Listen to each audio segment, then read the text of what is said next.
the role of the board is all about oversight and, through the process of asking the right questions of management to understand uh, how's management driving this topic, climate risk, in the organization. What is the organization doing? So I would start there, and then questions I would think that a board should ask relate to some of the topics that I touched on before around how climate risk would need to be managed and spread throughout the risk management process of the organization. So again, I would ask, if I were a board member, who's responsible for climate risk in the organization?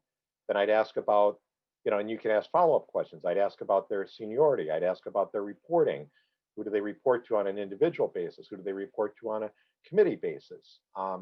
I'd ask about, I talked about integrating climate into some of the elements of the risk management framework and structure. So that would be, is climate risk named in the risk taxonomy? Is climate risk named in the risk appetite statement? Is climate risk named in the risk management framework? And does it account for the management processes that we need to manage climate risk as a risk across the organization? If not, why not? And how and when is it going to be baked in? I talked about how climate risk is a little different than some of the other risk types that we have in terms of the types of data and analytics that we're going to need to be able to monitor and measure the climate risk of our counterparties and those we transact and deal with.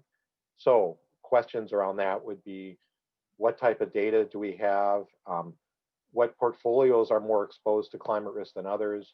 Do we have systems and tools to measure and monitor climate risk? How often is that done? What's the data quality there? Have we been able to perform stress test or scenario analyses of these portfolios to understand which portfolios are more exposed to climate risk than others? If we have been able to perform those analyses, what do they tell us? What's the relative level of exposure, and what types of climate events might we be more exposed to in some portfolios than other portfolios? And are there actions that we can start to take as an institution once we have an insight into our exposures? Can we do things like perhaps do some kinds of transactions that might alleviate or hedge the bigger concentrations of exposure that are resulting from that, from what we've found from our analysis? But it starts with having that data, the analytics, the tools, the capabilities. And then you can ask more questions around that once you start to get some of the answers. I talked about including climate risk into underwriting in new business. We should understand how that works. And I also talked about, as kind of a wrap up, have we done a risk assessment for climate risk? That would be a nice way to look at holistically across the organization what our readiness and capability is. And I think as a board member, I would want to know the answer to that to understand the organization's whole capability to manage climate risk. So those are a few areas. I think there's a lot of different topics. As I say, those questions can get into different levels of detail depending on the type of response and answer you get. I would certainly follow up on those because this is a big one that's coming.